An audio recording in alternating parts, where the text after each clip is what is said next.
Welcome back to Grassroots Media. Welcome back to this week's edition of the Gary's Paint and Body Shop Terry Hoese Show, where we cover everything on the court with the South Greene Rebels basketball team. As always, I'm joined here with head coach Terry Hoese. Coach, you're looking bright today. I feel bright today. I love that jacket. You wear it about once every year. I love that electric blue color. It really stands out the most. I appreciate that. I don't know what stands out more, that one or that highlighter yellow jacket. Have you seen that one that I've worn before? I have. Yeah, I don't know. If we both wear that on screen one day, we might blind some people, yeah. People might tune out for that one. It might be hard on their eyes. I might not be able to wear this anymore. I don't want people to be able to see me. Well, people might not be able to see you, but they've seen your basketball team the past week. Picked up 2 more wins. Picked up a win over Granger. Picked up a very important win over Johnson County last night. In between that, you sandwiched a loss with North Greene here on Saturday. So in the 3 games that you've had since the last time we sat down and talked, take me through the entire week and what you've learned from your team in those 2 wins and a loss. Friday night came in and honestly, it didn't feel like we played like we're capable of playing against Granger. Missed a lot of easy shots. Was kind of stagnant on offense, didn't do a whole lot. And they had something to do with that. They jumped in a 2-3 zone, stayed the whole night, and we did make some outside shots, and the shots got tougher. So Wolfenbarger had them ready to play, and just like always, they had some kids that could shoot 3, and they played physical and played hard, and wound up being a lot closer game than what I either expected, be honest with you. But it was a win, and that's what I told the kids. Anytime at this point you can get a win, it's a win. But you come into Saturday night, and North Greene gave us a good old-fashioned butt whipping. I know it's just a 1-point game on the board, but we didn't shoot it well. They played hard. They boxed out. They got rebounds. I don't know what the rebounding total was, but they out-rebounded us, and there I am with one of the biggest teams I've ever had. So they did what they needed to do. He played a little triangle 2 on me, kind of junked it up on me, and I'll take some responsibility for that. We didn't do a very good job of making adjustments, but still come down at the last minute, and we've got the ball with a 1-point lead, and we're not necessarily holding it. But I told them I wanted a very good shot, a high percentage shot, and then we had a turnover, and they went down and made the bucket to take the lead and the win. So my hat's off North Greene. They deserved to win. They outplayed us. And then come in last night to Johnson County, and it's first conference game of the year, a big win for us. You got to get that first one, and you also got to get all those conference games at home. You don't want to mess up at home. So to get that one out of the way was good for us.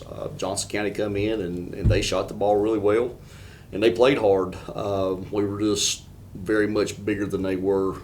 We hurt them with our size. So overall, 2 out of 3 wins over the last 3 games. So I'll take it. And that 1 loss is non-conference. So I think that Johnson County team is going to open a lot of people's eyes too, Yes. because they ended up scoring 66 last night, and we always talk about how they're the team that nobody really knows what to expect anything out of, because during the summer they don't come down here and play a lot, Right. So you don't see them a lot. But I think scoring 66 on a team as big and as physical as you guys is going to open up a lot of people's eyes. And we had talked about how you were making that trip to Johnson County, but it got switched here to home. So how more comfortable were you being able to play that first conference game here at home rather than going on the road to what some people and myself would probably call the toughest road trip in this conference? it is a very tough road trip, so I guess playing at home was an advantage, but I'm not going to lie to you. We had 2 home games, Friday night, Saturday night. We didn't play extremely well in either one of those 2, so I did have some concern coming in here playing at home. For some reason, I feel like right now my kids are more focused when we go on the road, and there's not a lot of the home distractions. So it was nice to be able to play at home. I'd also like to not lie to you. I'd like to get that trip out of the way. Yeah. So it's always nice knowing that trip's over, and you don't have to make that trip the rest of the year. But there were some things happened, and Johnson County couldn't play it at their place. So we switched it, and it turned out to be good. We got the win, and at least when we go up there, we'll have a little bit of experience and some games underneath us, so maybe we'll be playing better at that point. So we're 1 day through the conference so far. Last night was the opening night for all games. You had West Greene hosting Happy Valley. You had Hampton hosting Chucky Doak, and of course you hosted Johnson County. So you got the first 3 teams with wins on the board. It's you, Hampton, and West Greene now. A lot of people probably looked at those 3 teams probably being up somewhere towards the top And I don't know if many people were surprised at the outcomes last night, but seeing those three teams at the top right now, is that kind of what you expected one day through the conference slate? It is, and I think probably if I've got to say the most surprising, and it is really not surprising because I know Hampton, they're Hampton. They're always going to be good, and they play hard, and they're well coached. But just to look at the way they have been beating teams, they've been scoring in the 80s just about every night. So last week knocked off Unicoi County by 20, and they're playing much better than what I thought they would be at this point in the year. So hats off to them. It may be tough going down the stretch. We go there Friday night, and with them playing the way they're playing and kind of the way we've played the last couple nights, I do have some concern. We'll have to go play really well. That's what I was going to mention next. That's the next team that you face off against whenever you take the court again on Friday night. And you'll be they're kind of fresh on your mind already, knowing that you've got the Johnson County game out of the way, and that's the team you're looking forward to next. You've got 2 days to prepare for it, though. That's a good thing instead of just 1 day. But before we talk about them too much, of course, we need to get a word from our sponsors in first. So stay tuned with us. We'll talk about that upcoming game against Hampton and what the Rebels have at the front end of next week here real quick on Grassroots Media.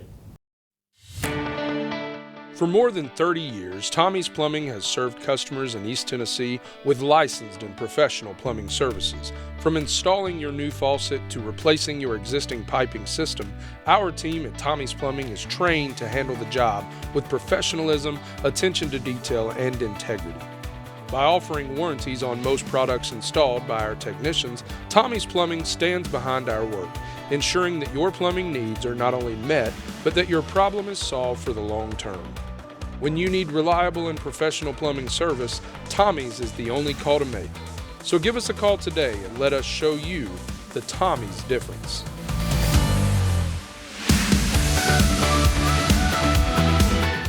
At Corner Pond, the friendly and knowledgeable staff has the experience necessary to help you out regardless the need. Have an item of value you'd like to pawn or sell? Corner Pond can help. They pawn numerous items of value, including firearms, tools, ammunition, silver, coins, and much more.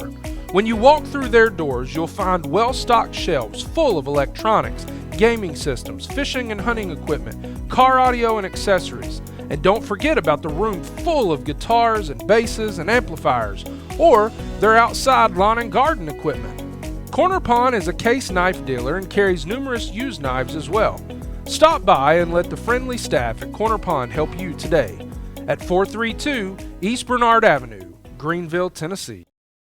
Pizza Inn offers contactless buffet to go with JoJo's Family Feast or anything on our menu for carryout. We also honor birthday parties and cater to businesses and large events. We make it easy. Call us today. Pizza Inn Greenville.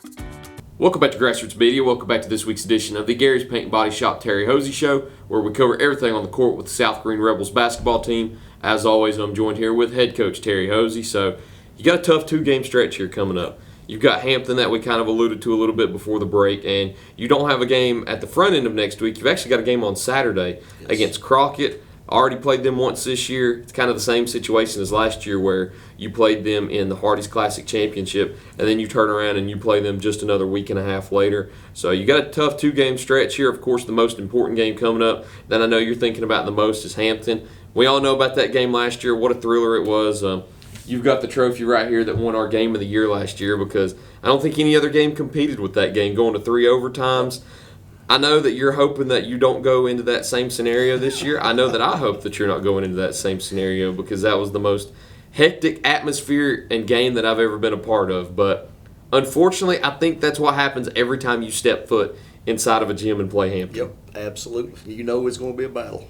And this year it's going to be at a different venue, of course. They're playing at the elementary school? Yeah. So smaller floor, smaller venue, same fans. Yep. So you know it's going to be loud. You know it's going to be rowdy playing on a smaller floor. How can you kind of adjust to something like that? It's going to be hard because they do a really good job of getting up and putting pressure on you to full court anyway, and you shrink the floor a little bit, it just makes them that much more effective. So there's only seating on one side. It'll be a good atmosphere to play in. But I will tell you, I don't want to go to triple overtime either. But if you guarantee me right now the same result, I'd take it. If you told me I was going to go up there and knock off Hampton in this first game, whatever scenario it was, I'd take it. But it's going to be a tough night. Of course, they get to practice in that gym every day, and it is a true home court advantage for them at this time. I know it's not where they want to be playing, and it's not their high school, but other schools are not playing on that size gym and getting to practice in there to be effective. So going in there Friday nights, the hard part about playing Hampton is at this point of the year, if you're trying to win that conference, this is a huge game. You play them at second night or second game of the conference or second game of your conference schedule, knowing that if you lay an egg, you could have just lost the conference championship right there in that one night. And I know that it's a little early to talk about things like this, but this will kind of shake things up a lot because it's one of the most important games already where the first night of conference games you pick up a win and Hampton picks up a win. Yep. So whoever wins goes up 2-0, and if West Greene wins, they join you at 2-0, and if not, then you've already got one team that's head and shoulders above everybody else, Yes. 2 games through the conference slate, and that's big, and I think you know from experience last year, too, you dropped that first game to Hampton Yes, I did. here at home last year, so you don't want to face that same scenario. You don't want to fall behind that one game and then have to claw your way back. I guess you could say some of the good news is if you did drop this game, you get that later game at home. Yes. Last year was a tough scenario, dropping the first one at home and then having to go up there and get that crucial win. But nonetheless, it's going to be a hard-fought battle against Hampton this upcoming Friday night. And I have to ask, how small is the bleachers on that one side? I'm not sure. Mr. Coach Humphreys, Dwayne, our athletic director, told me it would see about 450 people. So I'm assuming it's somewhere about the same size of our bleachers on that one side. So you try to put everybody in that gym. Every time we go to Hampton, the place is packed. Yes. So you try to put everybody on that one side of the bleachers. There's going to be a lot of probably standing.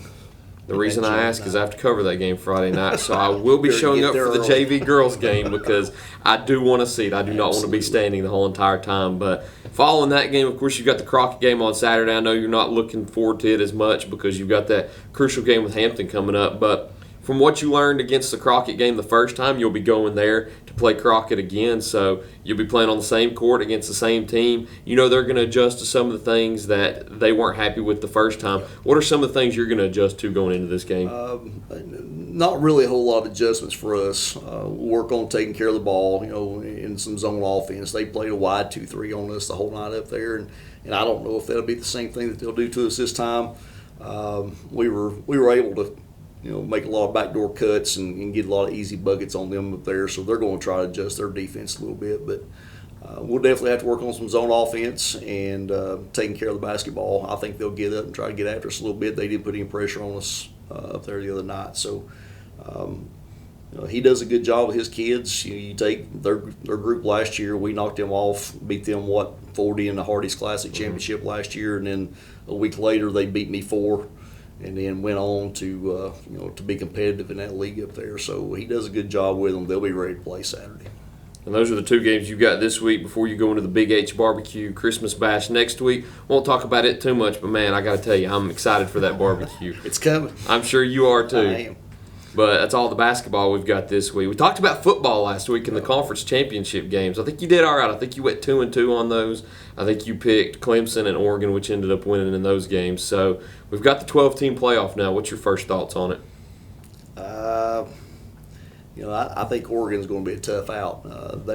Watched them play a little bit last week. They're better than what I thought they were. So they'll be a tough out. And, of course, you take Georgia and Texas. It wouldn't shock me to see one of those 2 in the championship game too. So it's going to be a good 12-game playoff. I think the NCAA has done the right thing with this. It'll be a good atmosphere for some football. I think so too. And all SEC and Tennessee fans say hallelujah that Alabama's not in it. Absolutely. I think Don't have to worry everybody can about say that one. that. Yeah. No, and I think everybody's glad that they're not in it too because it's refreshing not to see Alabama have the chance to win a championship. But if you've got time too, let's go through that 12-team bracket real quick All right. and get your opinions on it. So the first game up at the top, you've got Clemson and Texas. That's a big one because a lot of people think, Clemson's not that good this year. But you got to think in the last 10 years they've won 2 championships, and they've got a head coach that knows how to win those big-time games too. So Clemson at Texas, who do you have? I'm going 100% Texas. And Caden Fillers on my team is a big Clemson fan, so that'll be a big topic here next week. Sorry, Caden, hook 'em. Game below that in the bracket, you've got the Tennessee Vols traveling to play the Ohio State Buckeyes in Columbus. Crazy game. Yes. Who do you expect to come out with that win? Yeah, I can't go against the Vols. I hope they can go up there and knock that bunch off. That'll definitely be a huge win for them. If they can go up there, and it'll definitely shake up the playoffs a little bit too. I think it will for sure. And then below that, you've got, I think it is Penn State and SMU. Who do you have in that one? Penn State. Penn State. Yeah. And then in that bottom one, you've got the Battle of Indiana. You've got Notre Dame hosting Indiana. Who do you got in that one? Notre Dame. Notre Dame, I think I do too. No, I think Notre Dame may be a dark horse team in this I do thing. too. Interesting fact, too, this will be the first game that ESPN broadcasts from South Bend since 1991 No way. because they have that big contract with the NBC. Yep.